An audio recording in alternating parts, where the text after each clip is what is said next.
బరువు తగ్గాలనుంది. కానీ sweet cravings ఎక్కువ అనేసి అనుకుంటుంటారు కదా! స్వీట్స్ తింటే ఇంకా ఎక్కువగా లావైపోతాము అని చెప్పేసి బాధపడే వాళ్ళకు ఇలాంటి మంచి diet, high protein, weight loss sweet అనేసి అనుకోవాలి. ఈ స్వీటు క్రేవింగ్స్ ఉన్న వాళ్ళకి ఇలా ఎప్పుడైనా క్రేవింగ్స్ వచ్చినప్పుడు ఒక్క స్వీట్ తింటే చాలు మనకి క్రేవింగ్స్ అనేవి తగ్గిపోతాయి. Welcome back to our channel. నేను మీ సాత్విక. ఇప్పుడు మనకి శ్రావణ మాసం కదా! శ్రావణ మాసంలో అయితే ఇలా వాయినం ఇచ్చినప్పుడైతే ఇలా శనగలైతే ఇస్తూ ఉంటారు కదా! ఈ శనగలని మనము కొన్నే ఇచ్చారు కదా అని చెప్పేసి పక్కకు పెడుతూ ఉంటాము. అలా కాకుండా ఈ శనగలతో నేనైతే ఇక్కడ స్ప్రౌట్స్ అయితే తయారు చేశాను. ఒక 2 డేస్ బాక్స్‌లో పెట్టేసి పెడితే ఇలా స్ప్రౌట్స్ అయితే వచ్చేశాయి. చాలా బాగా వచ్చాయి. ఈ స్ప్రౌట్స్‌తో నేనైతే మంచి స్వీట్ రెసిపీ అయితే చూపిస్తాను. వచ్చేసేయండి. ఈ శనగలైతే నిన్న మంగళవారం కదా! పక్కన వాళ్ళైతే మంగళగౌరి వ్రతం చేశారని చెప్పి శనగలైతే పెట్టారు. సో, ఇవి ఫ్రైడే రోజు శనగలు స్ప్రౌట్స్ వచ్చేలాగా ఒక 2 డేస్ పక్కకు పెట్టేసి ఉంచాను. స్ప్రౌట్స్ అయితే వచ్చాయి. మొలకలైతే వచ్చాయి. వచ్చాక ఇంకా నాకు వీలు కాలేదని చెప్పేసి ఫ్రిడ్జ్‌లో పెట్టాను. అయినా ఫ్రెష్‌గా మొలకలైతే అలాగే ఉన్నాయి. సో, వీటితో అయితే స్పెషల్‌గా ఒక స్వీట్ అయితే చూపిస్తాను. చూసేయండి. ఇందులో ఒక బౌల్‌లో ఒక 2 గ్లాసుల వరకైతే వాటర్ వేసుకొని స్టవ్ పైన పెట్టేసుకొని దానిపైన ఇలా స్టీల్ జల్లెడ అనేది పెట్టేసుకోవాలి.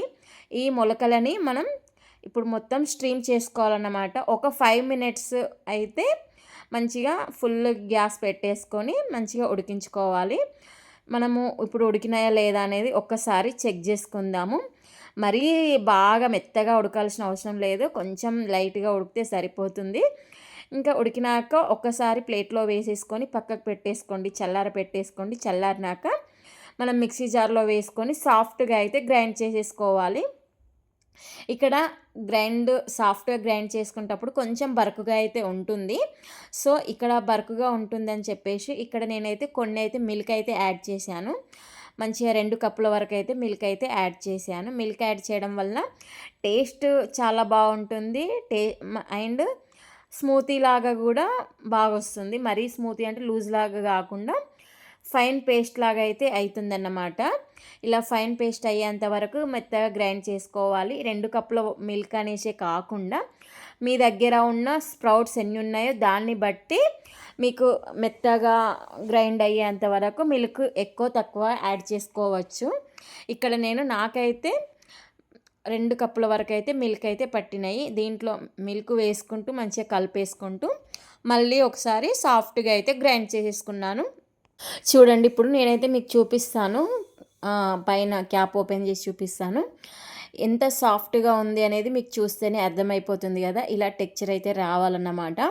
వచ్చాక పక్కకు పెట్టేసుకోండి. ఇక్కడ నేనైతే కుక్వేర్ ప్రోడక్ట్ అయితే తీసుకున్నాను. ఇది కొత్తగా ఈ స్వీట్ చేస్తున్నాను కాబట్టి కొత్తగా స్వీట్‌తోనే స్టార్ట్ చేద్దామని చెప్పేసి ఈరోజైతే ఓపెన్ చేస్తున్నాను. ఇది ప్రెస్టేజ్ వాళ్ళది stainless steel kadai with lid. Quality పరంగా అయితే నిజంగా సూపర్‌గా ఉంది. మనం కొత్తగా ఏదైనా ప్రొడక్ట్ తీసుకున్నామంటే దానికొచ్చిన స్టిక్కర్ మాత్రం తీసేయాలంటే ఈజీగా రాదు కదా! స్టవ్ ఆన్ చేసుకొని దానిపైన కడాయి పెట్టేసుకొని దానికున్న స్టిక్కర్ తీసేయాలంటే ఒక్క 2 మినిట్స్ స్టవ్ పైన ఉంచితే సరిపోతుంది. ఈజీగా వచ్చేస్తుంది. ఇది తీసేసుకున్నాక ఒక్కసారి వాష్ చేసుకోవచ్చు. లేదు అంటే ఒక క్లాత్‌తోని తుడిచేసుకోవచ్చు. హాఫ్ కప్ వరకైతే బెల్లం అయితే వేసుకున్నాను. హాఫ్ కప్పు బెల్లంకి పావు కప్పు వాటర్ అయితే తీసుకున్నాను.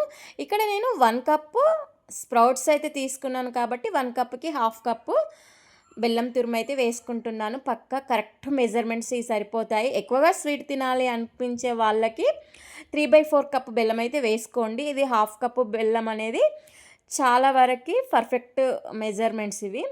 ఇంకా బెల్లం కరిగినాక ఒకసారి మనం వడగట్టేసుకుంటే దాంట్లో ఉన్న చెత్త అంతా వెళ్ళిపోతుంది. ఇప్పుడు అదే కడాయిని కొంచెం వాటర్ వేసుకొని వాష్ చేసుకొని మళ్ళీ స్టవ్ పైన పెట్టేసుకొని మనం ఇందాక వడగట్టేసుకున్న బెల్లం వాటర్ని కూడా వేసేసుకొని ఉడికించుకోవాలి. ఈ బెల్లం వాటర్ అనేది ఉడుకుతుండగా మనం మధ్య మధ్యలో చెక్ చేస్తూ ఆకం వచ్చిందా లేదా అనేది చెక్ చేసుకోవాలి. దీనికి తీగ పాకం అయితే వస్తే పర్ఫెక్ట్‌గా వస్తుంది. మధ్య మధ్యలో చెక్ చేసుకుంటూ తీగ పాకం వచ్చేంత వరకైతే ఉడికించుకోవాలన్నమాట. చూడండి నేను ఇక్కడ చూపిస్తున్నాను గదా! ఇక్కడ లైట్‌గా బెల్లం అనేది బంక బంకలాగా అయితే అయిపోయింది. ఇంకొక 2 మినిట్స్ ఉడికిస్తే మంచిగా తీగ పాకం అయితే వచ్చేస్తుంది. మళ్ళీ మళ్ళీ చెక్ చేసుకుంటూ చూసుకుంటే తీగ పాకం అయితే వచ్చేసింది. మనం ఇందాక రెడీ పెట్టుకున్న స్ప్రౌట్స్ పేస్ట్ ఉంటుంది గదా! ఆ స్ప్రౌట్స్ పేస్ట్ కూడా ఈ తీగ పాకం వచ్చాక ఇందులో వేసేసుకొని మంచిగా ఈ పాకంలో కలిసేంత వరకైతే బాగా కలుపుకోవాలన్నమాట. ఇది మంచిగా ఉడికిస్తూ దగ్గర పడేంత వరకే ఉడికించుకొని దగ్గరకొచ్చాక ఇందులో కొంచెం మనం మంచి ఫ్లేవర్ కోసం ఒక హాఫ్ స్పూన్ వరకు ఇలాచీ పౌడర్ కూడా వేసేసుకొని బాగా కలిపేసుకోవాలి. కలుపుతూ ఉండంగా మధ్య మధ్యలో ఒక 3-4 స్పూన్ల వరకు అయితే నెయ్యి వేసుకోవాల్సి ఉంటుంది. మీరు వీడియో స్కిప్ చేయకుండా కంటిన్యూస్గా చూడండి. నేను ఒక 2 స్పూన్ల నెయ్యి వేసుకున్నాక ఒక్కసారి మంచిగా కలిపేసుకోవాలి. ఇంకొక 2 మినిట్స్ మంచిగా కలుపుతూ ఉండంగా మళ్ళీ మధ్యలో ఇంకో స్పూన్ నెయ్యి కూడా వేసేసుకొని ఇలా ఒక్కొక్క 2 మినిట్స్కి ఒకసారి నెయ్యి వేసుకుంటూ బాగా కలిపేసుకోవాలి. ఇలా కలుపుతూ ఉంటే మనం కడాయి నుంచి ఇదంతా విడిగా మంచిగా దగ్గరకైతే వచ్చేస్తుంది. చూడండి నెయ్యి ఇంకో 2 మినిట్స్కి ఒకసారి నెయ్యి వేసుకుంటూ బాగా కలుపుతూ ఉంటే కడాయి నుంచి ఫ్రీగా వచ్చేస్తుంది. ఫ్రీగా వచ్చినప్పుడు మనకి ఈ స్వీట్ అనేది రెడీ అయిపోయినట్టే. ఇంకా ఈ స్వీట్ అయితే చాలా సాఫ్ట్గా అండ్ టేస్టీగా ఉంటుంది.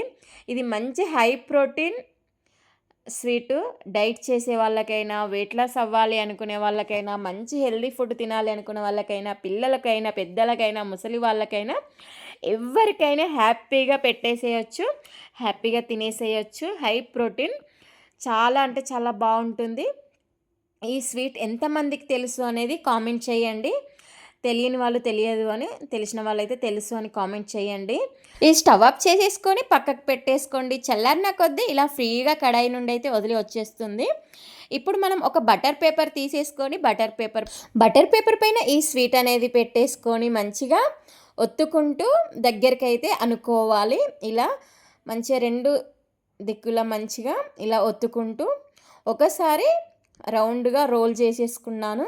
ఎందుకంటే మంచిగా ప్రెస్ చేసినట్టు అవుతుందని చెప్పేసి ఇలా మంచిగా దగ్గరికి అయితే అనుకున్నానన్నమాట. ఇలా ఒక 2 నిమిషాల పాటు అయితే ఇలా దగ్గరికి అనుకుంటే చాలా సాఫ్ట్గా అయితే అయిపోతుంది.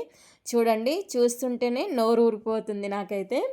అంత బాగుంది. అసలు స్ప్రౌట్స్తో చేశానంటే అసలు నిజంగా ఎవరు నమ్మరు, అంత బాగుంటుంది. ఒక్కసారి మీరు ట్రై చేయని వాళ్ళు ఎవరైనా ఉంటే ఖచ్చితంగా ట్రై చేయండి.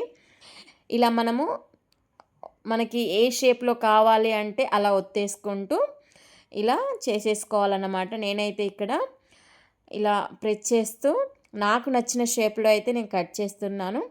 పైన ఇలా సిల్వర్ ఫాయిల్ పేపర్ అయితే వేసేసుకున్నాను.